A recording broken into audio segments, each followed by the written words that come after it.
Mmm.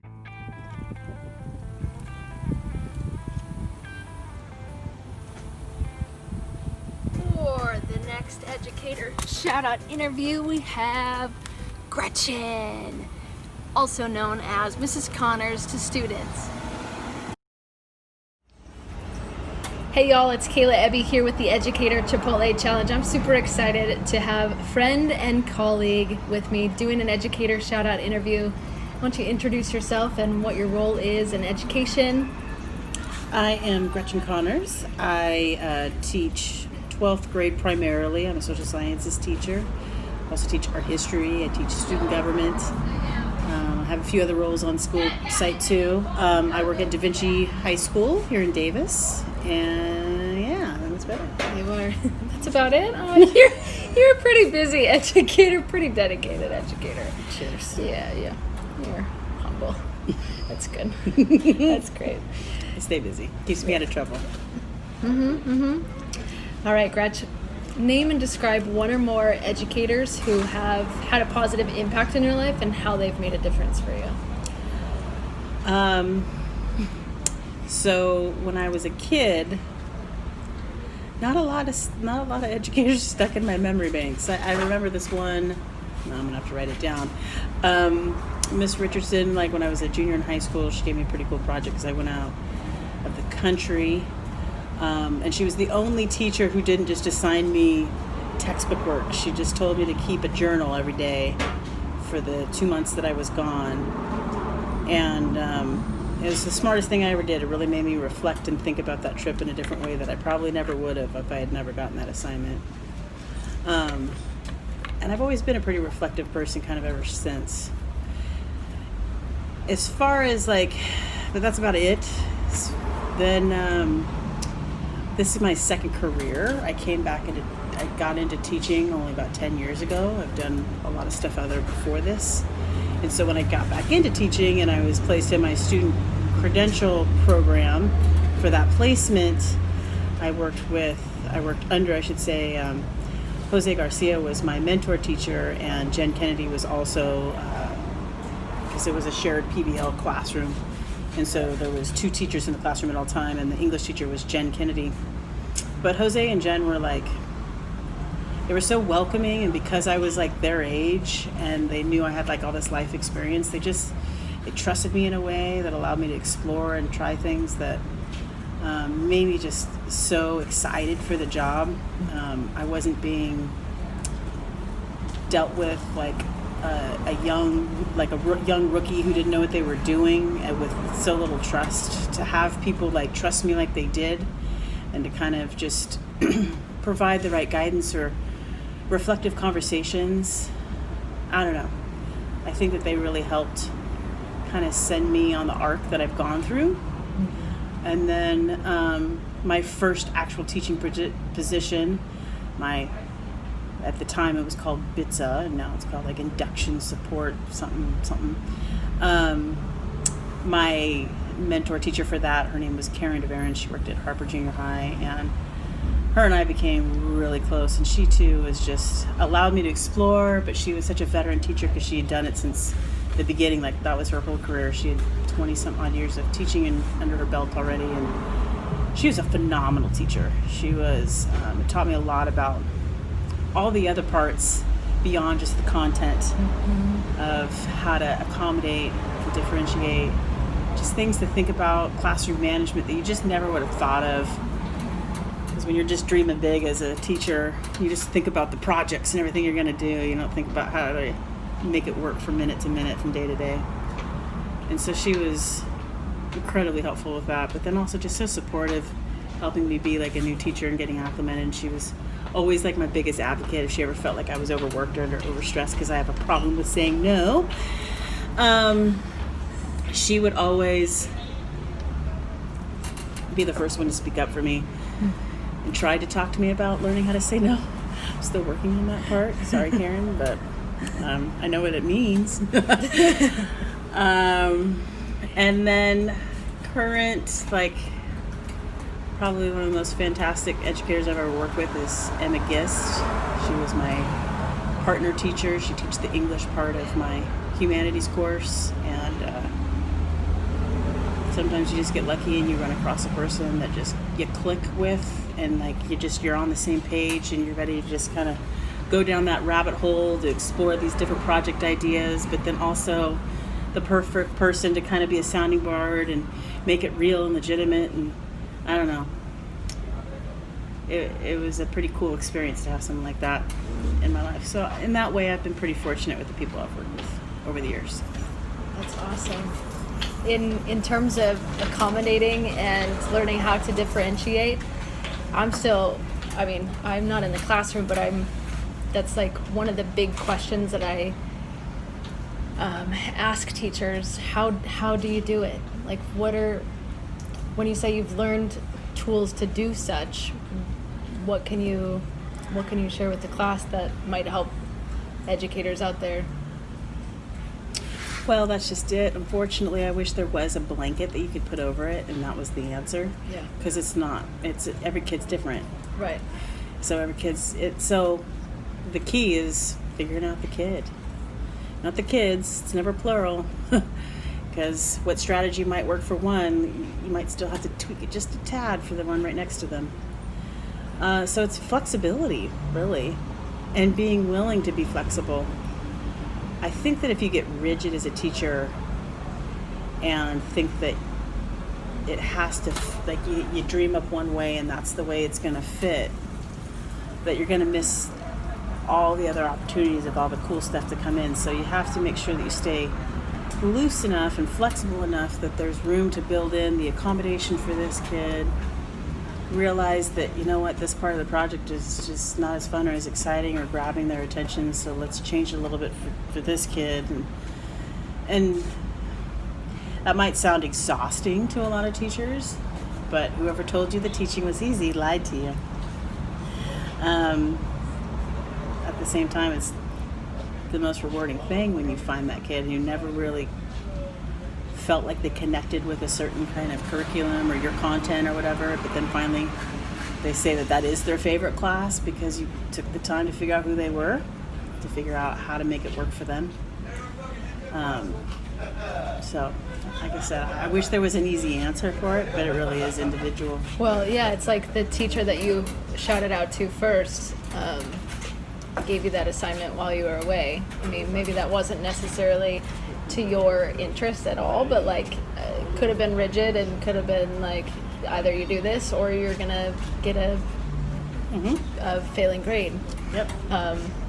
So yeah, I mean, like, could we get to a point where education is so individualized? Like, is that where we're heading potentially, or is that what's required in order for us to really reach these students?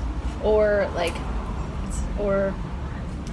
how to find that happy medium of encouraging and challenging students to step outside of their comfort zone a little bit, but also meeting them closer to where they're at so they respect the give and take kind of relationship with things that they may or may not want to really do.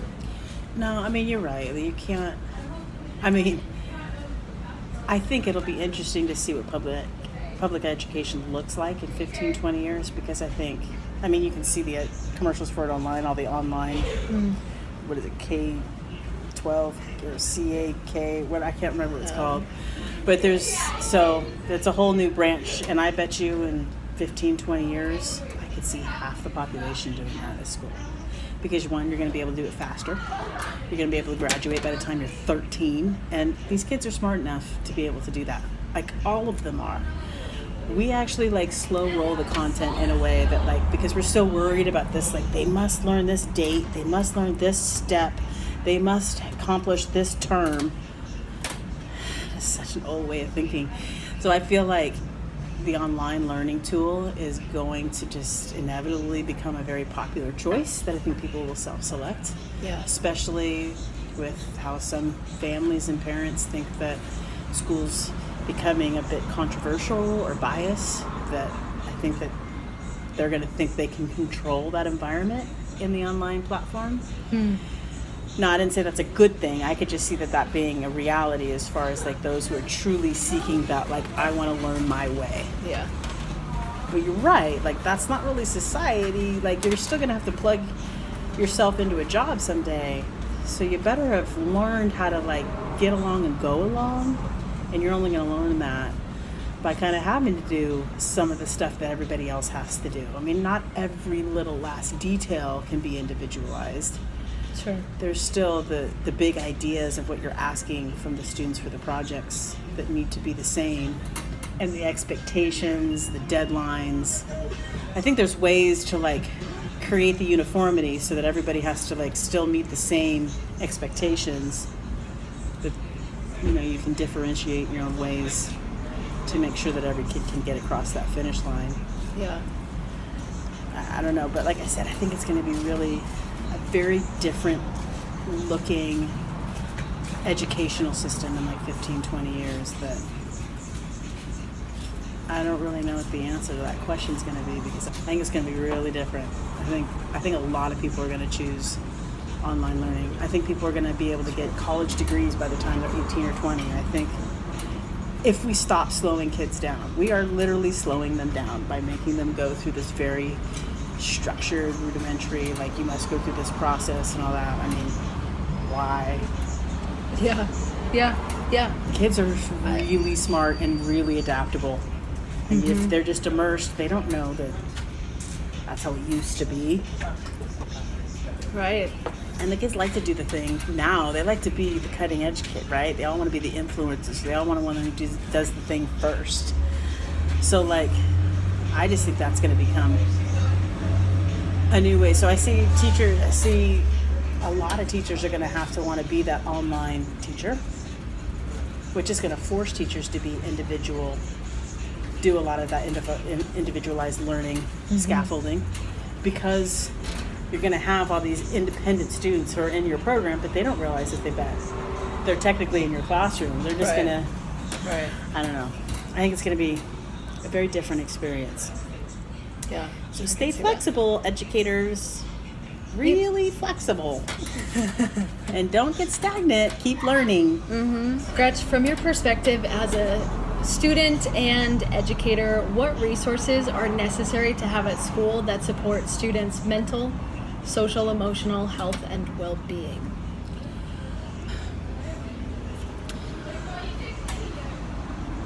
Well, we are in public education.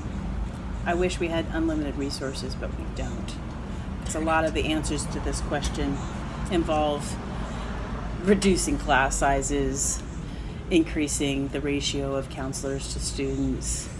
I mean, all of these things, right? Being more practical about how we are, like this A through G educational system that we've created, like does not really like necessarily relate to a lot of students, especially a lot of students that we deal with at our school. And so and I think that puts a lot of stress on them, and they just feel like they don't fit in because they don't fit this like archaic mold of what school's supposed to be like. Yeah. So trying to create more variance and opportunities for these students to see themselves, no matter what their identity is, thriving, succeeding, trying, even failing. That's okay. Like failure you learn a lot from.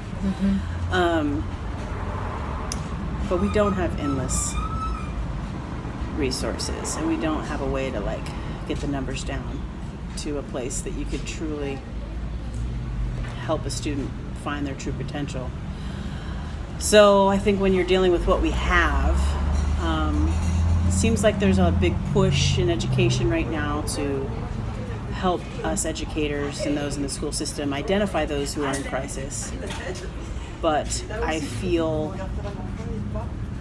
as when I was a student from back in the day and as an educator right now, I think that we need to put as equal amount of emphasis on how to get them back to work. Kids don't have a lot of perseverance right now. They're it's not allowed, that's not the right word, but we've done a lot of work to, like I said, identify the problems or identify the crisis, and we've created all of these ways for breaks or for different accommodations for these students to kind of get through that tough time. But I'm not sure that they're actually getting the tools to like get back to work or get back up to 100%. And I think that when we don't give them that tool, and then tough times again happen, because that's life will continue to be rough at certain moments, that we never really gave them that, like, teach them how to put it back together thing, that when they hit that rough patch again, they're going to fall right back on, like, I'm I need all these accommodations, but I think it's just going to get harder and harder to get back to 100%, right? And so I feel like we need a lot more supports, and I, as an educator, like, okay, I get the entire idea of, like, a student just went into crisis, they're, like, peaking, they're going to need 2 hours of a break time. What do I do as an educator, though, when I don't have that afternoon to then reteach the lesson to that student so that they didn't miss any time or class or the assignment or whatever? It's not like, yeah, I can extend deadlines, but you can't do that forever, right? It becomes a snowball upon student, and that creates stress for the students. Right. So it's like, as educators, how do we, I don't know, like, I don't think that there's a magic pill that I'm just going to make somebody instantly feel better and get back to work. Yeah. But I feel like I've been given a lot of tools to, like, diagnose or at least recognize that there's a problem. I don't have any tools in my bag to, like, get them back to work. And I feel like that's probably, as far as the psychology profession and the length of its history, I'm sure, like, that's the conundrum of everybody. How do you get somebody who's not doing so well mentally, socially, emotionally, and all of a sudden get them back to work? Like, there's not quick fixes. But unfortunately, like, as educators in a public school system, we don't have very much time. Right. Yeah. You're already at the clock's whim. Yeah. To begin with. So it's like, how do we help? I don't know. So, like, that's what I feel like that I need help with more, is supporting these students in a realistic way, considering I teach anywhere from 120 to 150 of them every year. Right. I teach 3 different preps. I'm the activities director. I do the mock trial club coaching, and I've got all these things. Like, how do I not also add 3 or 4 hours to my day every day of giving that 1 or 2 or whatever, how many students, that one-on-one, because I don't know how it all works. It's just smaller class sizes. That's what we need. Yeah, just one of those things. Smaller class sizes. What is your class size? What if somebody watching this was like, yes, you are absolutely right. We are going to make this happen for everybody in the world, for every educator and every student. What would your magic number be? Oh. And what is it on average right now, or has been over your decade of... I hover around between 30 and 32.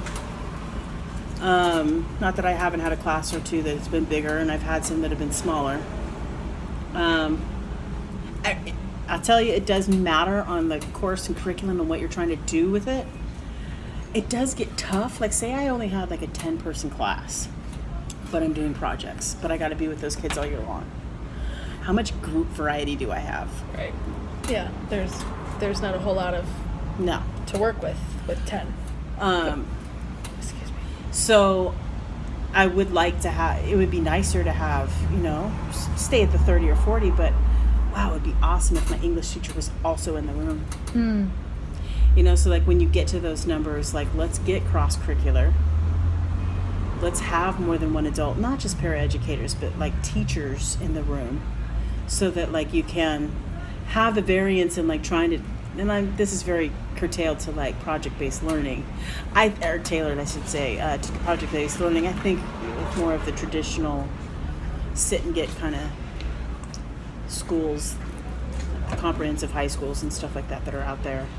I think that you probably could do a lot smaller class sizes. You could get away with 10 because you're not doing as many projects. Right. You could have some like partner little activities and whatnot, but when you're trying to do projects, you need some You need to be able to shake up that pool of people. Over the course of 184 Otherwise, days. those students are going to be like, no, I cannot be with Toby again.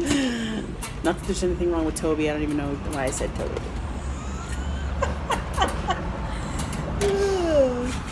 Okay, more resources. Just more of what we have in an ideal world, and tools in the realistic world. Like I said, I think some like more professional development for me as an educator to help with more tools about how to get the students back working. And even if it's just like it's edging it along, like what does that look like so that I can get them back to 100%. And I mean, and I don't have a whole lot more time than that. So like I feel like I could use some supports in that piece. But then, yeah, I mean, obviously between counselor-student ratios being dramatically lower and then having my student-to-teacher ratio be dramatically lower, I mean, that would help in a lot of circumstances. For sure. I think. Of course, all the state-of-the-art technology, all the latest and greatest, all of those fancy like tips and tricks and whatever, like all that would be great. But whatever. That's probably not going to happen either. Public education. Just kidding. I love it. It's good. It's good. I'd rather do this than private. I'll tell you that. Gretchen, what advice would you share with your younger self, with aspiring educators and students watching?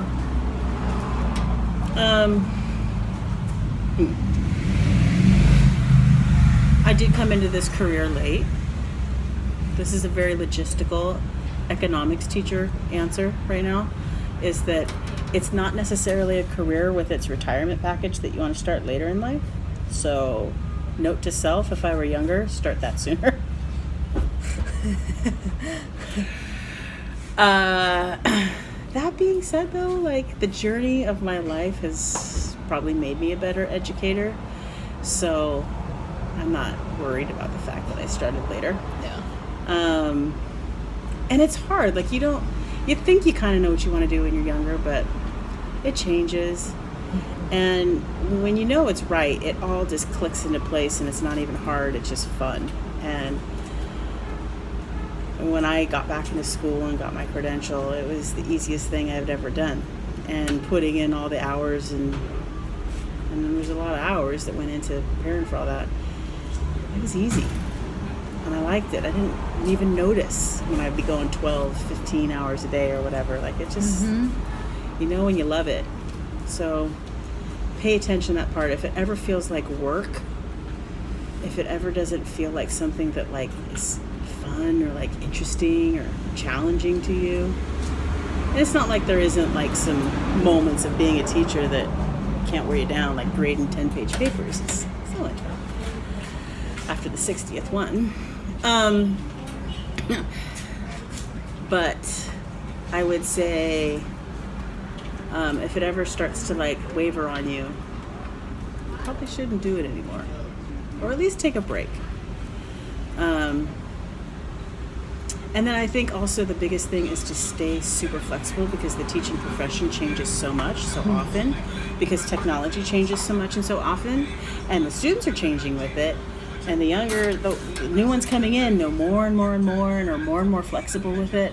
And so if you are not ready to like ride that wave and just keep going with it, then it's going to be a really challenging career too. But for me, I like learning, and I think most teachers do like learning. You should like learning if you're a teacher. So I think that it's not a big deal, but I think it's important to stay really flexible with your trade and to constantly improve it, trying to constantly update what you do and how you do it, and thinking about new ways to tackle it, and keep it fresh. Yeah, absolutely. Especially with the tech. Ooh, yeah. Almost every year something new comes up, even throughout the year. It seems like there's so many new things. Improvements, and what's kinks in and now. improvements. Yeah, and what's in now didn't even exist 10 years ago. What existed 10 years ago, that's gone. I mean, it's just like you gotta. Don't think you can break out the same old textbook. I mean, that's what an outdated, useless product. Textbooks. Let me talk to you about the textbooks. You write one every 15 years, and by the time 2 years have passed, it needs to be updated. But then no one can agree about what those updates should be, and so it takes 15 years for another one to come out. And by the time you guys are ready for it, I'm using a textbook that is talking about a president that's 2-3 terms old. That's absurd. The textbook right now for my government class in 2019 does not even reference Barack Obama. Actually, does not even reference George W. Bush. There's a few things that have changed since then. Would you not agree? So there's a resource. Figuring out how to make textbooks more interactive, or more importantly, more updatable. So that I don't know. So educators, you're not sure if you want to be in the classroom, go into textbooks. I hear there's a lot of money in it. Did you come into education for the income or the outcome? Outcome. Don't ever go into it for the income.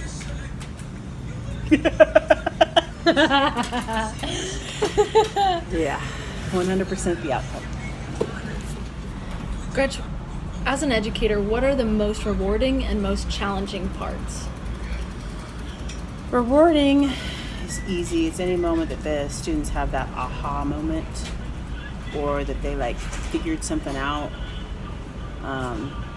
because you gave them just enough tools for them to go on that inquiry and go through that investigation, but then they kind of figure it out for themselves because you built the thing right, the project right, the assignment right, so they have that moment of not feeling like they just got the problem right, but because they answered what I wanted, but that they created this thing for themselves. Yes, answers this driving question that I was asking them to get to, but they have all this ownership over it, and they're so proud. At the end of our big signature event nights, when after the big presentations are over and stuff, and just seeing how pumped up and relieved and proud of themselves they are. It's so cute. I love that part. Yes. Challenging. I mean, challenging, I think, is some of these other questions. It's the resources that I don't have, the newest and latest equipment that I don't have, having a lot of diverse needs in a classroom and knowing I'm one person trying to figure it out, and feeling like you're coming up short no matter how hard you try, knowing you'll work 70, 80, 90 hours in a week, and sometimes it just didn't even feel like you scratched the surface. But the reward, but then you have one little, heyday moment where somebody just figured it out and they're so proud of themselves, and it's all worth it. I don't care about the rest of it. I forget all about it.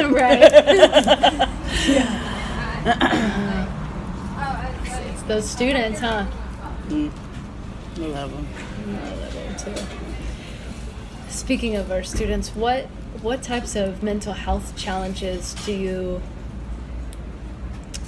witness them facing, and how can we support them, or how have we supported them that you have seen effective?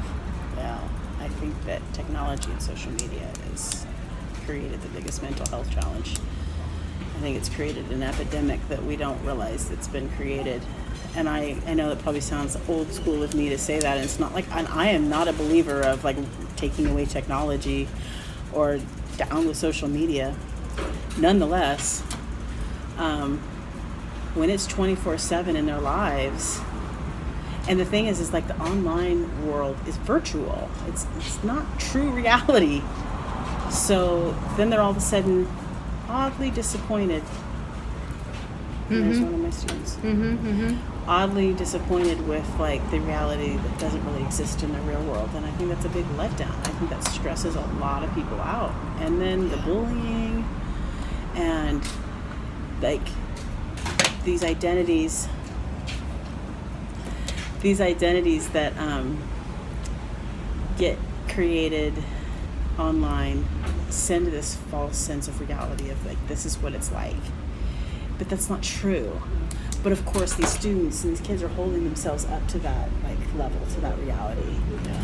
And so I think it's tough for them because then they feel like they're not matching up, and then they just have all these feelings of insecurity and inadequacy. And I mean, we're all feeling that, but it's hard to like separate out that virtual reality to the reality. Mm-hmm. And because, like I said, it's a 24/7 cycle that a lot of these students are just married to their phones. They don't break it away at all. Mm-hmm. Like, it's all you can do to put it away in their backpack for 50 minutes, and then they're right back into it, and they just don't even feel like they're anybody unless they're connected. I don't think that's healthy. Yeah, and then there's studies out there of like, are you actually connected Right. when you're on a device? Right. No. Like No one's giving you a hug through a device because you don't feel good. Right, like you don't feel the like Right. connection and the emotional like I don't know, support that I do while I'm sitting here next to you. Right. There's something for someone looking in your eyes when you're going through this moment and you need someone to understand, like, I'm not doing so well. Having someone look you in the eyes in that empathetic moment when they're trying to say, hey, I'm here for you. You can never do that online. Yeah. I mean, yeah, you can Skype or whatever and all that stuff, but still, it's not the same. Right. Nothing will ever. And Yeah. I mean, we are social creatures, so it's not a surprise that social media became this huge thing. Like, we all want to be connected. Yeah. But I think that we're missing the idea that we're social creatures, not just because we want to talk at each other, but also because we want to be around each other. Right. And I think us being more connected virtually is limiting how much we're actually around each other, and then we're not getting that need filled. Mm-hmm. And then you feel like you're alone. You could have 10,000 followers and be alone. Yep. Every day. So it's a false reality, and so I think that a lot of supports need to be put in to help students recognize that. But like, just to go in and say, turn off the devices. You're only allowed to listen or be on the internet for 2 hours a day. Like, I don't know. That's not gonna. They're not even gonna trust us. That's the reality. They're just gonna think we're limiting them, right? I don't know. So maybe that's something that I could also use some help with too, is like, what does that look like? But I feel like that's what we need. So I think that as educators in the classroom, whatever we can do to disconnect and connect personally, in person, face to face,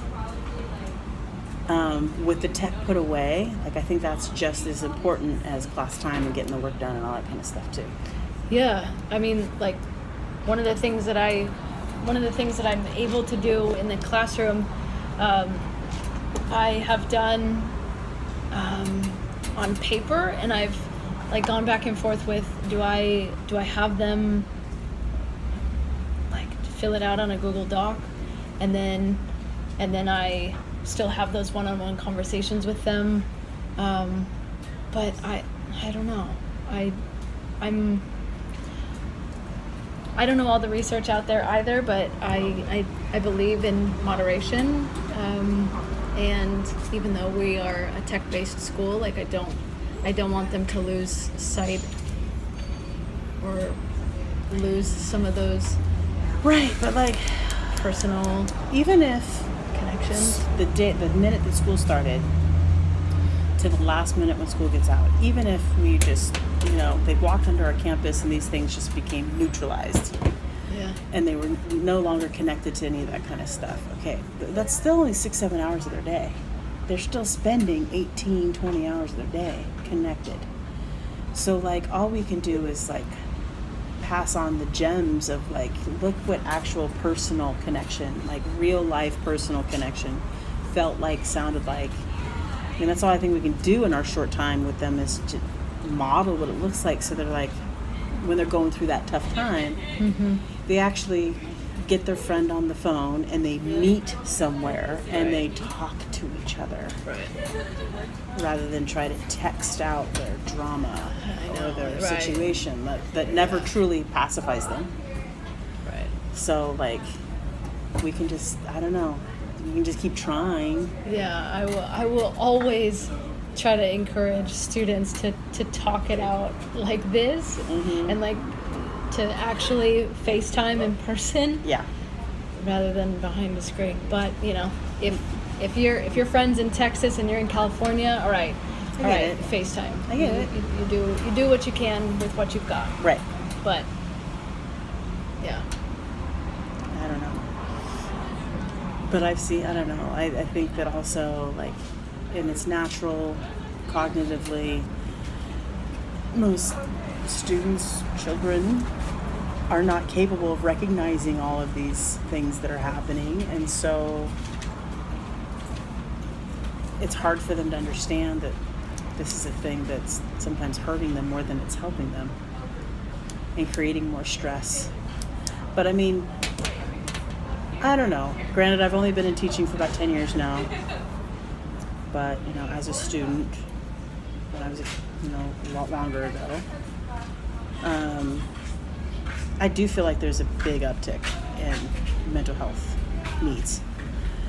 Yes, I recognize the profession has got a lot better about diagnosing what everything is, but I feel like it also is exponentially increased. And there's only one big thing that's new the last 20, 25 years, and that's technology and social media. Yeah. So, you tell me it's not a problem. It's a problem. I agree. Unfortunately, it's probably their generation that's going to have to fix it, though. Sorry. It's your fault. I mean, not your fault. It's our fault. It's our fault. But it's your problem to fix. Sure. That's what I tell all my seniors. I'm like, so my generation totally messed it up. You guys have to fix it. Here's all the problems. You go. Ready to go. But it probably will be their generation that will figure it out. Yeah. And they're probably going to realize that, like, there's got to be something to creating some forced attachment of the technology so that you can connect in person. Yeah, what's that gonna take? I mean, I don't even. It would take a good chunk of brainstorming time to, like, really think about how we would go about doing that, so that it wasn't a punitive, like, we're doing this to you, but like, would it take helping them dissect actual empirical research to do that, or like an experiential activity that they could gain insight from. That'd be good too. Yeah, I think it's going to take all of it. all of the things. We can do it. Yeah. We can do it. We can. Anything's possible. Anything. Most things in life are possible. Yeah. So the advice I have for an aspiring educator would be to realize that it's a very challenging career to get into, and there's a lot of obstacles that can make it seem overwhelming at times. But it's the most rewarding job, and I've had a lot of different jobs. It's the most rewarding job I've ever had, too. It's the most fulfilling job that I've ever had. I think everybody in this world needs purpose, and what that looks like is very different for every single person. For me, and if you're anything like me, being a teacher will fill that void if you're looking for purpose, that's for sure. And a damn good one at that. You. Yes. Woo, girl. Dust your shoulders off. You is a queen bee in the classroom. You are an influencer. You are real and authentic, and you don't feed the kids BS. You relate to them, and you care about them, and you hold them to a high standard. And maybe you don't have the exact, like, tools to spout off right now, but I know for a fact that you share those tools and those resources and teach our students those self-management and coping strategies, even if you're not trying to. You're modeling it. You are,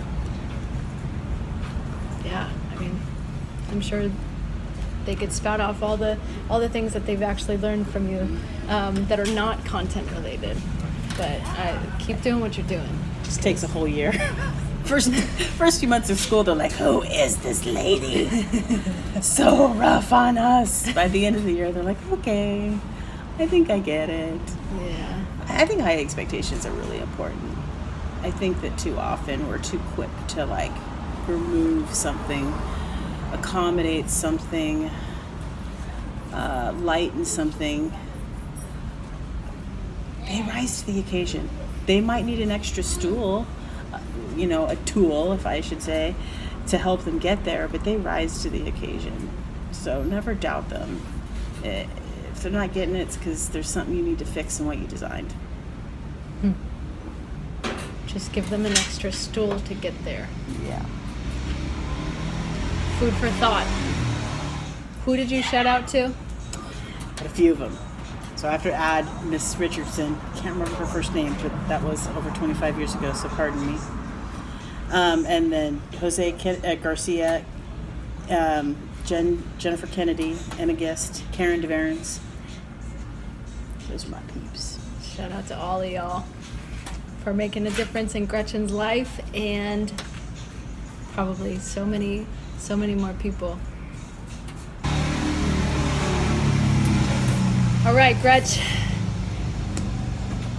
Thank you so much for being here, for supporting the ECC, and for being an incredible educator and wearing so many hats. I mean, just thinking about all the things that you do for our campus and our students, I will support you in doing those things, and I will continue supporting you as a friend with learning to or practicing those boundaries, setting those boundaries and practicing those, if that's what your goal, part of your goal continues to be.